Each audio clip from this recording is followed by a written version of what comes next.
My name is Larry. He's 30 years. I met a friend earlier in the year, in November, and we had a discussion at where we used to hang out. And I said something that sounded a bit incriminating after he complained about our services and everything that happens in the bank.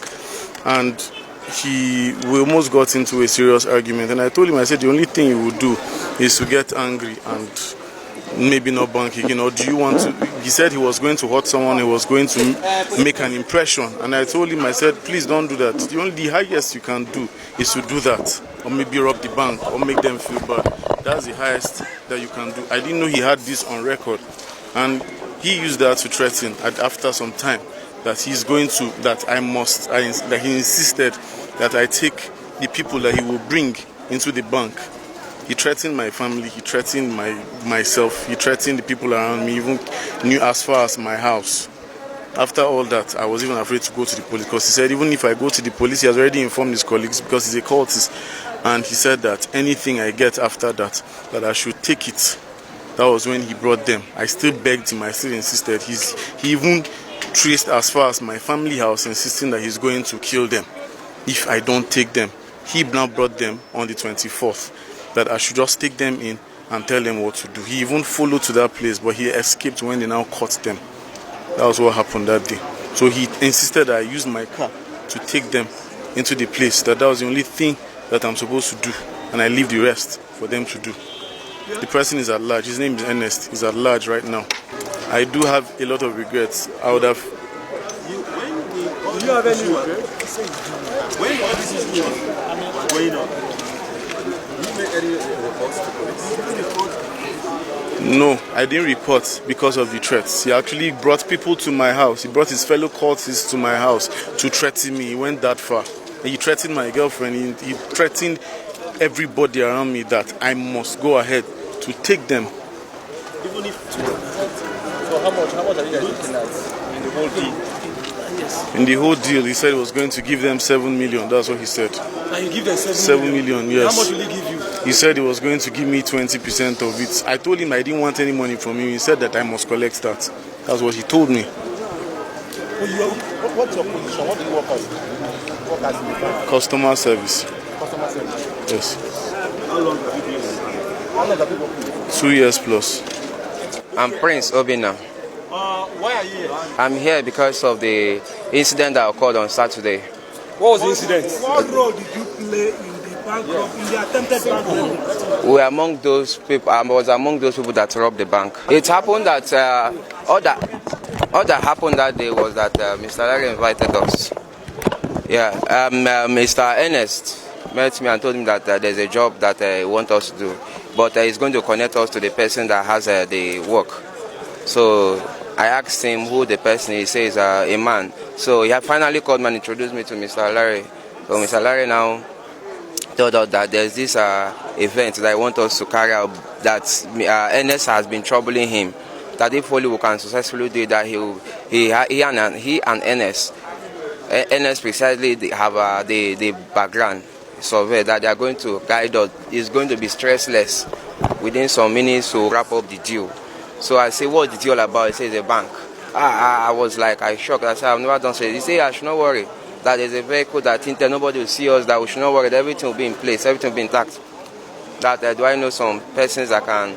I say, well, let me check. So my friends that are always come around me, I told them, they say, okay, anyway, but they also never wanted it. But we all agreed at the end of the day. So that was how I came to find myself there. But you are like you heard that you were once a military officer. No, yes. I went for a recruitment in Nigeria Army, and after 17, yeah, within some weeks our pass out parade, they dismissed us or they withheld us for a reason that I cannot really understand. They say it's medical. I lasted there for almost 6 months. 6 months. Yes. Nigeria Army Depot Zaria. I never had it. No. I never. It Yeah, sure, I knew, but the thing just came up. It's just a difference of some days to the day. It came up on Tuesday to Saturday. So we are just thinking about what they told us, that is easy and they're going to give us money to. How much were you promised? They promised to give us 7 million. No. Yes, all of us. But were you told earlier that it was a bank you were going to rob? Yes. Okay, I got it from our late friend. The ammunition that we took there was a local pistol that our late friend brought. He said that he's going to be the one to stand at the gate, that I should hold this one and threaten the mobile man. So he brought it himself.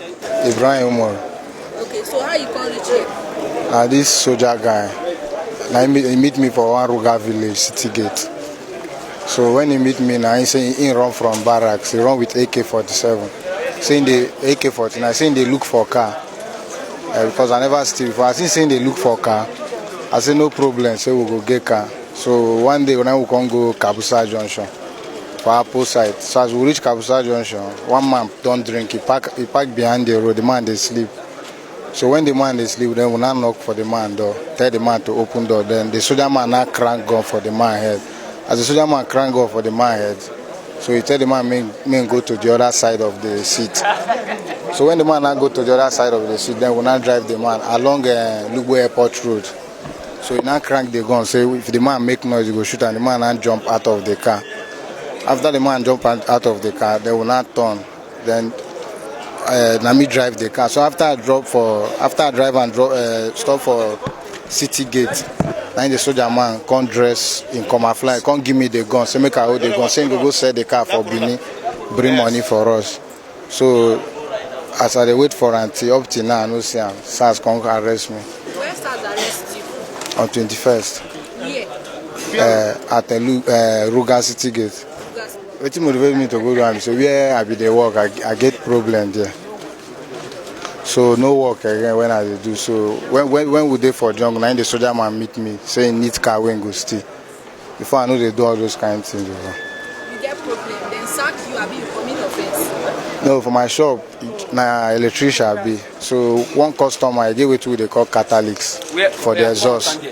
So after the catalytics no day, the man say I go pay 180,000. Carry police, they chase me up, both soldier, because he get connection. From there I no fit the workshop again. Okay, so now for all this thing we don't happen, where you don't sit down for inside police cell now, what if be the one thing where you wish say you fit change as you don't enter police next time? As I never do it before, I feel change because even myself I dey regret wetin cause am. I didn't know be the soldier guy.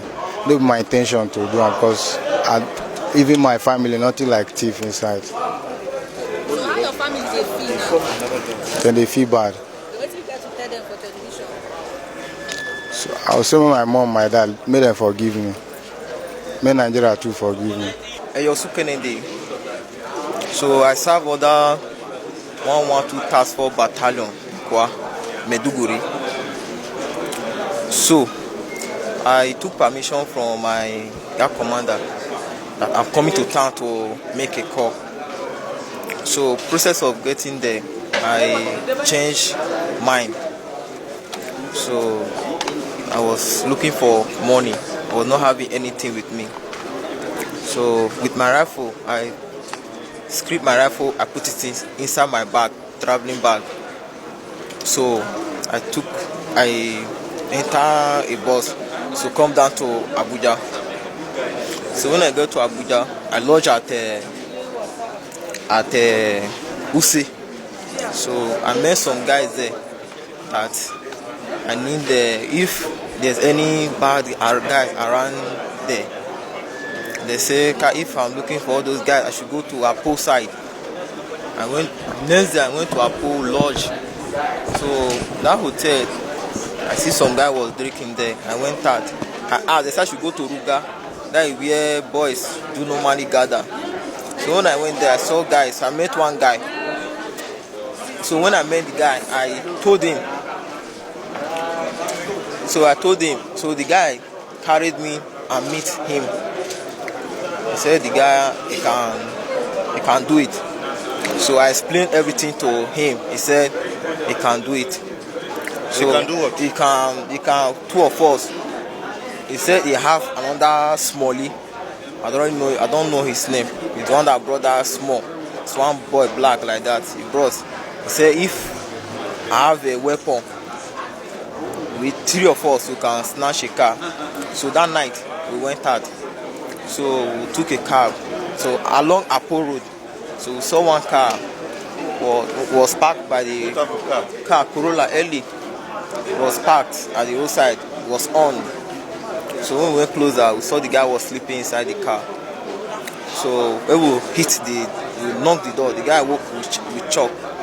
So my friend pushed him to the other side of the car, pushed him to the other side. So the guy was scared. So him now entered the driver's side. So I and the other guy we entered the back door to enter. So the guy was scared. I told him that we are not going to kill you, we are going to ask you about your tracker and security of the car. So the guy was scared. I said, if you do anything, I will fire you, but I will not go to fire you. Just ask you, is the car I'm after. So as we were driving, the guy was scared. He jumped out of the car. I told him that this is my trust for you. This is my military rifle. I will not carry this business we have together. I cannot carry my rifle and play with money. It's my serving rifle. So it's okay. Keep it for me. If I come back, you give me back my rifle. I'll give you your own chair. So that same night, I entered the road. So after robbing that vehicle, what again do you collect from the one of the car? Okay, the car, inside the car, when the guy jumped out of the car, the guy have two phones, 100 and one torchlight inside the phone, and his wallet too was in there. And wallet contained 45,000 and some ID card inside. So that night, I drove to Edo State. So I got to Edo the following day in the afternoon. So when I got to Benin, I was looking for who to buy the car. I was searching. I didn't know who to buy the car. I don't know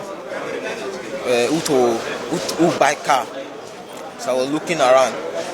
So I drove the car roughly 4 days. I was with the car. I did not see who to buy the car. I was just driving the car, going from one place to another, searching for who to buy. So the car was 40. I went to mechanic. So when I got to mechanic, so the mechanic was servicing the car. He said him too want to buy car. One of his customers want to buy car. I said, okay, this car is for sale. Saw policeman there. We bargained about the money. So he said we agreed 900. The guy said he have 700. So he said, I said no. You complete it before I release the car to you. So press of that, they entered the car, searched his car. They saw one number inside the car, called the number. The person said he was the owner of the car before he sold the car.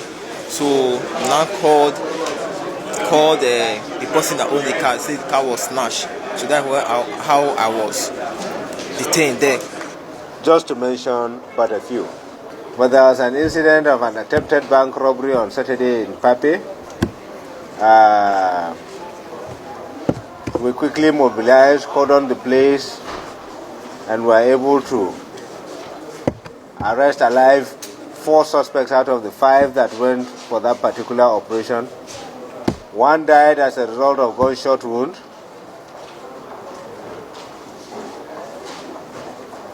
And nothing was lost because we were able to nip the operation in the bud. That's basically it. So what measures are you putting in place for such occurrence? Well, the achievement is occasioned by the fact that measures are already in place. There was good response time. There was good cooperation between members of the public, synergy between members of the public and the police and other security agencies. Immediately, alarm was raised by the policeman. Members of the public assisted him in amplifying it. And that resulted in good response time, 15 minutes. Police patrol teams were already there. Area was cordoned. There was no way the criminals could have escaped.